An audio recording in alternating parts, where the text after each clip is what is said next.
Hi everybody, Pete Sardis for The Lawyer You Know, and today I'm going to answer your questions about what happens to Elizabeth Holmes for sentencing and for her potential prison stay. But before we do that, as always, if you like the video, please click like. If you're enjoying the series, please subscribe. And as always, please leave me questions and comments below, especially if you have a topic that you're interested in. If enough people give me the same topic, we'll make sure that we follow that for you. So let's talk about some of the questions you guys have asked me over the last couple of weeks. Christopher Cripps sends me a question and it says, first, does Holmes have much to lose when testifying against Balwani about the counts for which she was acquitted? Double jeopardy would preclude re-prosecution, but could she be open to perjury charges? Great question. Yes, she is, this point is subject to double jeopardy, which means she cannot be charged twice for the same crime.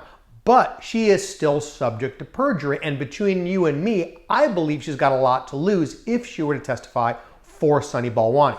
Remember, Sunny Balwani, as a co-defendant, does not have the right to provide Elizabeth Holmes with immunity. Only the prosecutor can give immunity to Elizabeth Holmes for her testimony. So, if she were to testify, and that testimony would be considered untruthful, for example, or if the prosecution believed they could prove that it was untruthful, they could charge her with perjury. Totally different crime. This testimony, because it is in fact on the record, could also have an effect on her sentencing, because if she testifies, the court could use that as relevant conduct and score her either higher or potentially lower at sentencing. The third issue is she has an appeal that's going to happen. We all know she's going to appeal. And that means she may come back at some point and have another new trial on her charges of acquittal. If she were to testify on behalf of Sunny Balwani, that under oath testimony could be used against her in any subsequent proceeding. So my guess is she's not going to testify. My guess is she's just going to sit back and do nothing. I don't think the prosecution is going to call her, since at this point, I don't think they really need to give her immunity to testify. But great question nonetheless. Part two of the question is, were there any unindicted, unnamed co-conspirators in the conspiracy counts? If not, since it takes two to tango to make a conspiracy, it sure would look odd if Balwani was acquitted on conspiracy counts on which Holmes was convicted. Also a great question. Here's the deal about conspiracy. Conspiracy in federal court requires that two or more individuals make a plan in order to commit a crime. One of those individuals has to take some steps to further the ultimate goal of the conspiracy. In federal courts, generally, you can have inconsistent verdicts amongst co-conspirators. So if two people are charged with conspiracy, one can be charged and convicted, the other one can be charged and acquitted. It's okay to have those inconsistent verdicts, especially when you've got two separate trials. So that's not going to be a problem, because again, two different juries listening to two different sets of evidence can come to two different conclusions. In regards to unindicted co-conspirators, I haven't seen anybody in the complaint actually named as an unindicted co-conspirator. And what that means is an individual who is involved in the criminal enterprise that has not been charged criminally. Obviously, were there other individuals involved in helping Elizabeth Holmes and Sunny Balwani, further the Theranos conspiracy? Yes, of course. But the question is, were they involved with any criminal intent? I think the answer is no. I think the question really is there anybody else that could potentially be criminally liable? As we sit here today, I don't think that there is anybody. It certainly hasn't been named in either one of their indictments, because that's where those unindicted co-conspirators would be named. All right, next question from Lee Albert. Should we expect the transcript from the Holmes trial to be available to the public at some point? A trial transcript in federal court is considered a public record. You could go and order a copy of that transcript right now. What I presume has happened, because this is exactly what I would do, is Sunny Balwani's lawyers, as the days of trial were concluding, were ordering from the court reporter the transcripts. That way they could have a contemporaneous copy of whatever it is that happened in court, especially since they did not have guaranteed seating preference in the gallery. So if you really want to see the Holmes transcripts, you absolutely can. You can contact the court reporter. That court reporter's name is listed on the docket For every entry where a trial or a hearing takes place, it will list the name of the court reporter. You can call that court reporter and pay for a copy of the transcript. Next, Wavy Dave. If sentenced, how long will Elizabeth Holmes have before she is required to report to federal prison? And why would there be a gap between sentencing and the actual incarceration? All right, this kind of touches on our last video. And the reality is this. The Bureau of Prisons will provide guidance to Elizabeth Holmes if the court determines that she's allowed to self-surrender. If the court does not allow her to self-surrender, the court can absolutely have the U.S. Marshal take her into custody right then and there at the conclusion of sentencing. She will then be held and transported to the Bureau of Prisons. It normally takes a few weeks to a month, give or take, to be transported if you're taken into custody. Now, if she's not taken into custody and she's allowed to self-surrender, normally the marshals will convey instructions from the Bureau of Prisons within a few weeks of sentencing, and you normally have, give or take, 30 days to actually present to your federal prison facility. Can it be longer? Absolutely. The court can request from the Bureau of Prisons an extension of time for somebody to appear, or it just can take its course, but normally 2 weeks at a minimum to get your marching orders, to get your actual designation about where you're going to go, and then normally a couple more weeks until you actually have to present. So you should anticipate, if she's not taken into custody right then and there at the end of sentencing, she's probably not going to report to prison for about a month or so after sentencing. Donna Marie King. Why is Elizabeth Holmes not being sentenced until September? Good question. Because this case has been so big, it's been obviously weeks and weeks of trial testimony. It has been a contentious battle between the defense and the prosecution. And because there are a number of post-verdict motions that have been filed, I think Judge Davila made a determination that the parties really needed to have some time to effectively argue whatever their post-trial motions are going to be.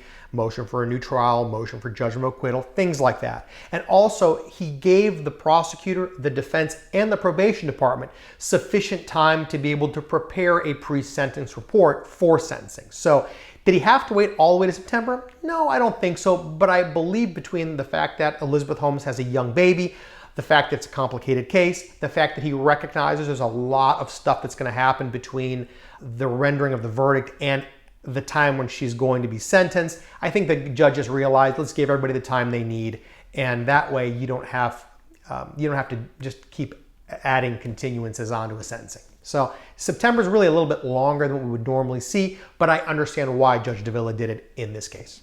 DMR, why would someone self-surrender rather than go straight to prison? The biggest reason to self-surrender is the fact that you receive credit for 3 points in your classification. So if you go to prison and you self-surrender, you actually get credit for that, and that credit will help you in your prison designation. It will help you in your classification over the course of time. So it's always better to self-surrender if you can do it. Realizing some people just want to go to jail and start the sentence, because your sentence doesn't start until you physically show up. But in a case like this, where obviously Elizabeth Holmes is going to be spending some considerable time in the custody of the Bureau of Prisons, and there's a chance that she very well may be in different classified prisons. And again, we did a video a couple back on how the classification process works and what my thoughts are on where she could potentially go. She's going to want to self-surrender. Has Griffith's question is, if you were Holmes' attorney, what would you be basing your appeal on? All right, if I were Holmes' attorney, the biggest issue I would have is with the fact that the Ninth Circuit came out with 2 very important decisions during the time that Elizabeth Holmes was actually in the midst of her trial. The 2 cases are United States v. Yates and United States v. Hines, both of which came out on October 8th of 2021. If you go to the Ninth Circuit website and take a look at the docket, you can actually find those 2 decisions and read them for yourselves.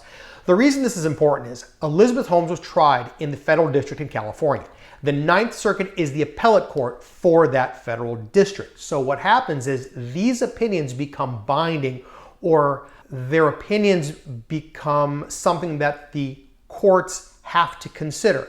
And the reason these 2 cases are important is because these 2 cases involve bankers that actually lied to investors and lied to people, but the appellate court decided that their convictions could not stand because, this is interesting, the lies that they told did not have a material effect on the investors or on the bottom line of the company. Therefore, I call it the no harm, no foul decision. I think you're going to get some argument about those cases to the appellate court, since obviously they've just rendered these opinions.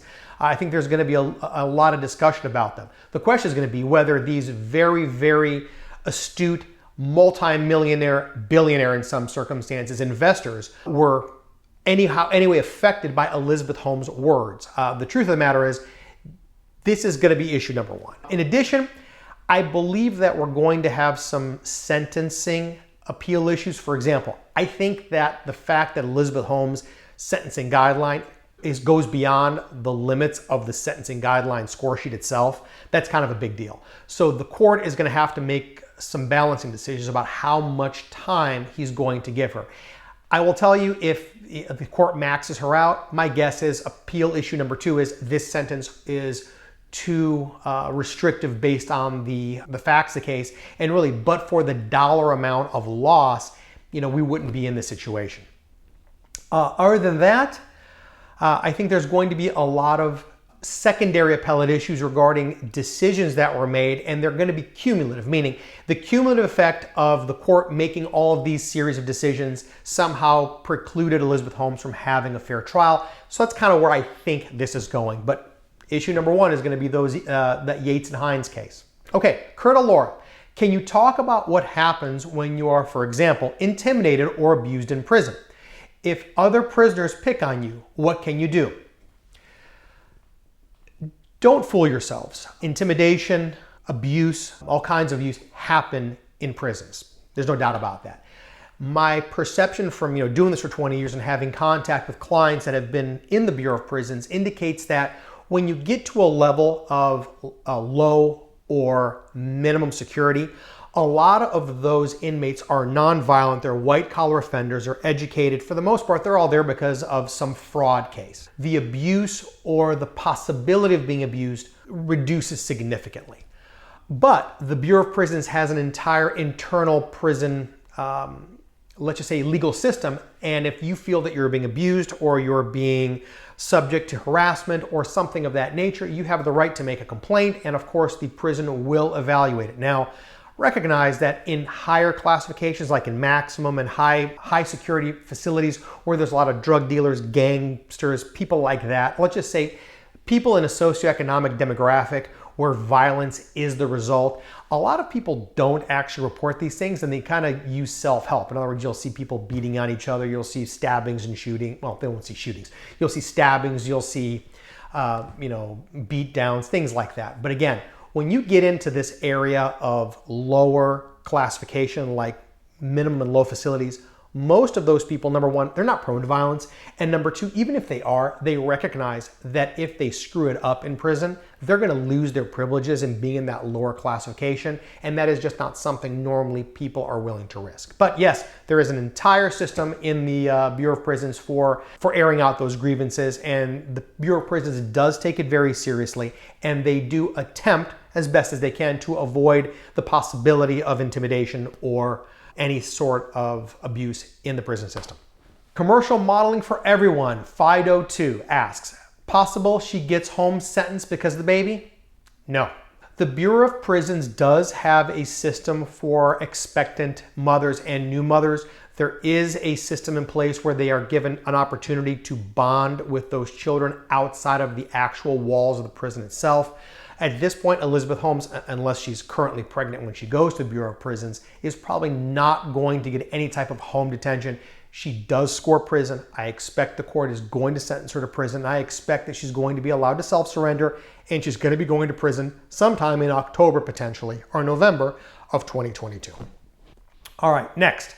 Matthew Basketball. Do you think Sunny will or should take the stand like Elizabeth did? What would you advise him if he were your client? All right, the decision on whether or not to testify rests on the shoulders of the individual defendant. If you decide not to testify, the court will instruct the jury that your silence cannot be held against you, and it is the obligation of the prosecution to prove a crime beyond a reasonable doubt.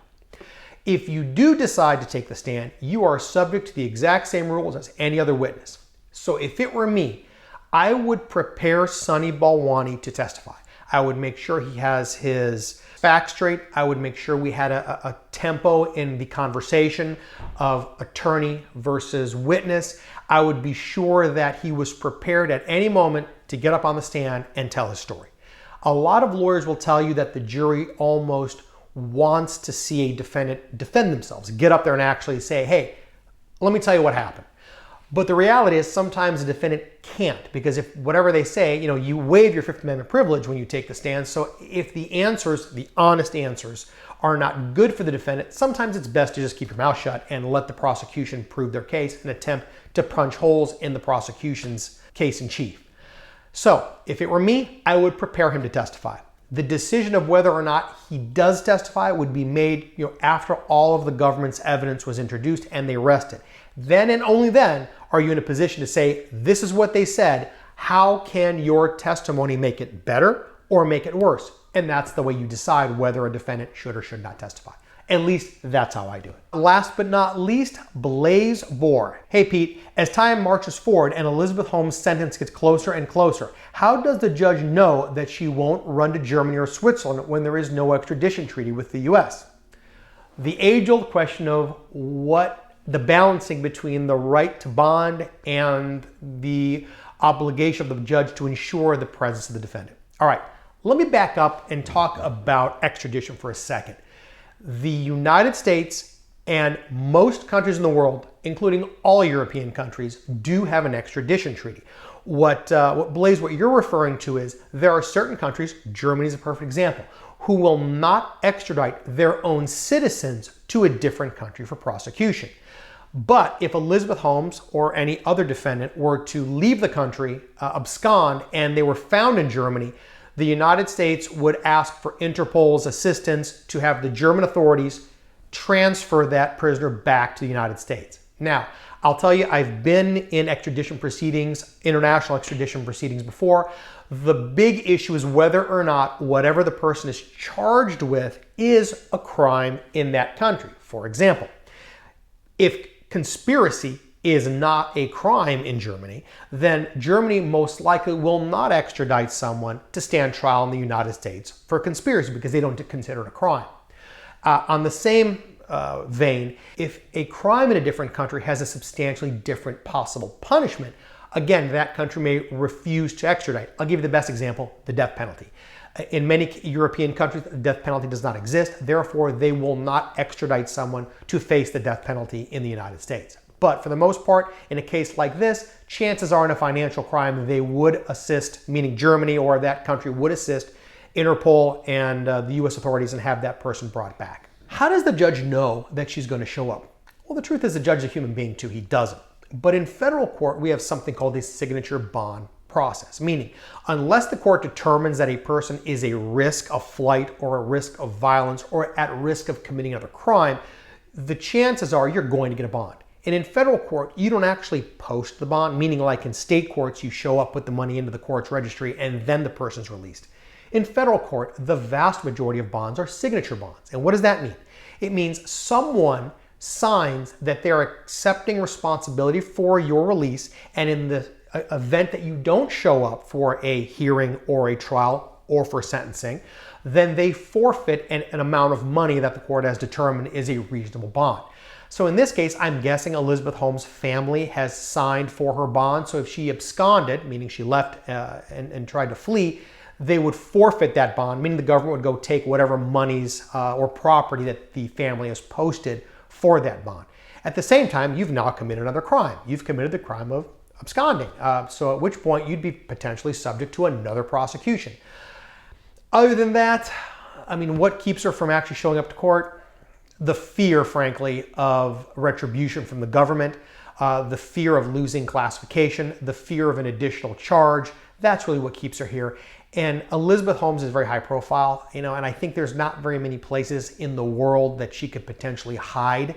So those places would most likely cooperate with U.S. authorities to have her returned to U.S. custody. So that's it, guys. Those are the questions I have at this point. If you have further questions, please, just let me know in the comments below. Well, I'm trying to answer as many of these questions as I can. That being said, if you have any questions or if these questions have spurred additional questions, leave those in the comment section below and let me see if I can answer those for you. Again, I think many of you recognize we do answer questions to individuals on the feed, but I felt that these questions were big enough that it was worth doing an episode on. So with that, if you enjoyed the episode, thumbs up. If you've enjoyed the series, please subscribe. And as always, questions, comments below, especially tell me what other cases out there you're interested in, and we'll make sure we follow them. Until next time, thank you, and we'll see you soon. Thanks for watching this episode of The Lawyer You Know. If you like this content, please share it with your friends. Make sure you subscribe to our page and like our videos. If you want some interaction, get in the comments and we'll be sure to get back to you. If you want to know any more information about our firm or this page, you can find out in the description or visit tragoslaw.com. We post multiple times throughout the week, so make sure you hit that bell so you can get the notification and not miss out on the next episode.